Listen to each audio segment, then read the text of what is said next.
Hello and welcome to another episode of Crizzy Books. I'm Crizzy, or Criz, but only my homeboys call me Criz. If you've been following along so far, you'll know that I've been wrapping my year of 2024 in reading up by doing a bunch of lists. I love making lists. I love watching other people's lists. I'm a big Spotify Wrapped guy. It just excites me so much at the end of the year to see what everybody loved, didn't love, what have you. So I'm doing the same thing. In case you're interested, I've already done my least favorite, every 5-star that I've read, and my top science fiction.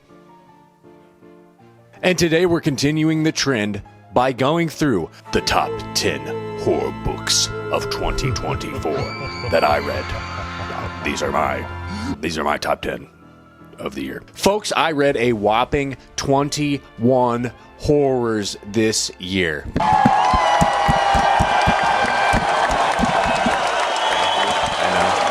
Which is crazy, because prior to this year, I'm a big horror fan, but in terms of horror books, haven't read a lot outside of, like, Stephen King. That's pretty much been the only horror that I've ever really had any exposure to in books. This year was a big year for me to branch out and try other things. Give them a taste. And my God, I read some unbelievably great things. This list was really hard because going back and looking at everything that I did read in terms of horror this year, there were just some sleepers that I totally forgot about. That I was like, oh yeah, I really liked that one. There were also some that were like, not so good. But I'd say overall, pretty much everything I read, I liked, at least to some degree. And I read some all-timers. There are books on this list that I would absolutely put on like a top 10, top 20 favorite books of all time. And I think that there's books on here that I kind of haven't shut up about at all this year. So I'm excited to finally close the book on talking about those books. I'm so sick of hearing myself talk about them. We're going to get to the list here really quick, but before that, I want to preface this with, I read a lot of books by the same author this year, so I tried to keep what I selected for this list to one book by one author. There's some that were omitted from this list that probably could have been on here, but I wanted to make room for some of the other books and authors that I also really enjoyed. So I've kept it to one book per author. That's really the only criteria that I kept on here. So let's get into it. At number 10, we have Between Two Fires by Christopher Buehlman. I had seen this book popping up everywhere. Anytime I would search for something on Google, it would pop up in the promoted, sponsored ads. I was seeing a lot of people reading it, so I finally said, all right, it's going on the list. Let's check it out. Very cool, very interesting story and plot. Not to really spoil anything, but let's just say heaven and hell are at war, and they're waging that war on Earth during the Black Plague. The best way that I could describe this would kind of be if you've ever played the game Dark Souls or Elden Rings. It's very much like a From Software game, this book, where our main character just meets a new thing that he has to fight or overcome. It's all very well done. It's very well written. I think one of the things that I didn't really like about it was all of the, like, French military jargon that kept popping up. I don't really care about stuff like that, so it wasn't for me. But if you like that kind of stuff, it's all, like, you'll love this. But yeah, I thought that this was pretty cool. There's some genuinely horrifying moments in it, especially towards the end. It has one of the best, like, most horrific scenes in a book that I have ever read, and I thought it was fantastic. I think overall I didn't love the book, but I still thought it was pretty good. I think I ended up giving it like a 3.8 out of 4. So not quite at a level where I would say, hey, you should absolutely read this to any Joe Schmo. But if you're interested in these types of things that the book has going on in it, then I think you'll really enjoy yourself. At number 9, probably the biggest sleeper book on this list, because when I was going through them, I kind of forgot that I even read it. We have Starve Acre by Andrew Michael Hurley. I love all kinds of horror, but one genre of horror that I really love, especially when it comes to like movies, is folk horror. I love The Witch or Midsummer or The Wicker Man, both versions. I love all the aspects that make a great folk horror work. Was not super familiar with folk horror in literature though, and this was a pretty decently new book, and they were making a movie for it with the dude from House of the Dragon, so I was very interested in reading it before then. And I really liked this one. I thought it was really, really good. I think this is one that you should probably go into blind, so I will not give any type of like plot or anything else. Very paranormal, earth-related animals, things like that. And people just doing things that seem very, very out of character and weird, that becomes really unsettling. And characters that you can relate to, an unreliable narrator. It's really good. I would absolutely recommend checking this one out. Up next, we have Child of God by Cormac McCarthy. Huge Cormac McCarthy fan. All the controversy and all that bullshit aside, one of, if not my absolute favorite author ever. Haven't read everything by him. Lucky me. This year I read a couple of things. Child of God was great. I really enjoyed this. This is the story of an Appalachian man who becomes a serial killer, and it's full of just some of the most gruesome and horrific and disturbing things that I've read. And McCarthy's writing is just amazing. I love the way he writes, and I think I've referred to it as simplistically beautiful. He gets to the point, but he does it in a way that is still like, wow. Like, how did he write that? It seems so easy. Yeah, this is a great book. It's screwed up. I loved it. Definitely check out Child of God. Up next, we have Nosferatu by Joe Hill. Joe Hill being the son of little-known author, indie guy, Stephen King. This was the first book that I read by him. I also read Heart-Shaped Box this year, which I also liked. But I think I liked Nosferatu more. Nay, I loved Nosferatu. I thought that this was really, really, really great. This was a long-ass book, and given the premise and the plot of it, I was not convinced that I was going to end up liking it as much as I did. A lot of weirdness going on in this. It's got a Christmas theme, which is pretty cool. It's very supernatural, almost fantastical at times. Some of the most vile and disgusting characters and villains that I've ever read. Yeah, this book is great. Awesome character work. The characters in this are top-notch. He's just like his dad. It's so good. And it finishes great. This is a really great book. I highly recommend reading Nosferatu. It's awesome. Up next, we have The Long Walk by Stephen King.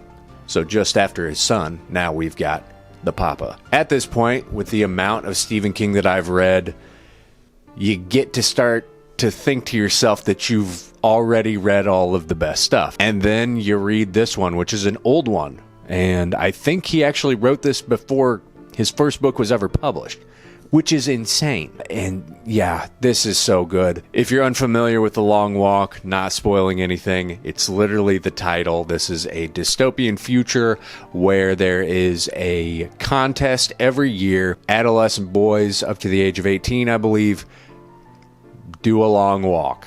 There's 100 of them, and they just walk on the road until all of them die except for one. And whoever is the last one wins. It's incredible. The character work in this is so good. There's a lot of like inner struggle. I don't really want to give too much away on this one because it's just great. Really brutal and has a fantastic ending. Long Walk, Stephen King 5-star banger. It's great. At number 5, we have The Troop by Nick Cutter. This book rocked my freaking socks off. I Loved this. I had heard a lot about it. People online on TikTok and YouTube recommending to read The Troop. The Troop, The Troop, Troop. The Troop, The Troop, The Troopy Troop. Nick Cutter is like a modern Stephen King.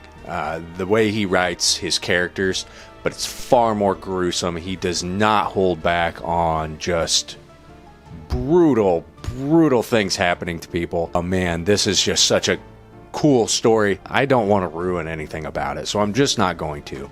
It's great. It's creepy. It has amazingly well fleshed out characters. It's creepy. It's crawly. It's disturbing. It's got everything that I want when I'm reading horror. Love The Troop. Tinder is the Flesh by Agustina Basterrica. I hope I said that right.